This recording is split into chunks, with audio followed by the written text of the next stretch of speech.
შინაგან საქმეთა სამინისტროს თანამშრომლებმა ერთობლივად ჩატარებული ოპერატიულ სამძებრო და საგამოძიებო ღონისძიებების შედეგად 6 პირი ქურდობის ბრალდებით დააკავეს.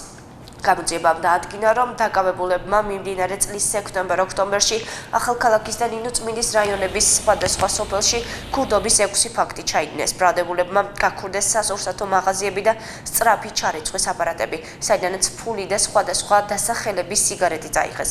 ასევე დაადგინდა, რომ აღნიშნულმა პირებმა ნინოწმინდის რაიონში საქართველოს იუსტიციის სამინისტროს სოფელ ფოკის საზოგადოებრივი ცენტრის შენობაში განთავსებული ერთ-ერთი ბანკის სერვის ცენტრი საიდანაც ფული და პლასტიკური ბარათები მოიპოვეს.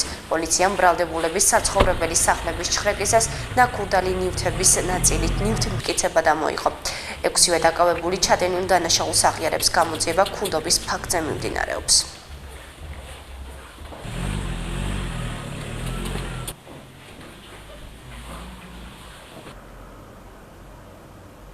ბრალდებულებმა ახალქალაქისა და ნინოწმინდის რაიონების სხვადასხვა სოფლებში ქურდობის რამოდენიმე ფაქტი ჩაიდინეს. გაქურდულია სოფელ ფოკაში ლიბერთი ბანკის სერვის ცენტრი, სასურსათო მაღაზიები და სწრაფი ჩარიცხვის აპარატები. დაკავებულები აღიარებენ ჩადენილ დანაშაულს. ბრალდებულები საცხოვრებელი სახლების ჩხრეკისას ნაქურდალი ნივთების ნაწილი ნივთმტკიცებად ამოვიღეთ. გამოძიება ქურდობის ფაქტზე მიმდინარეობს.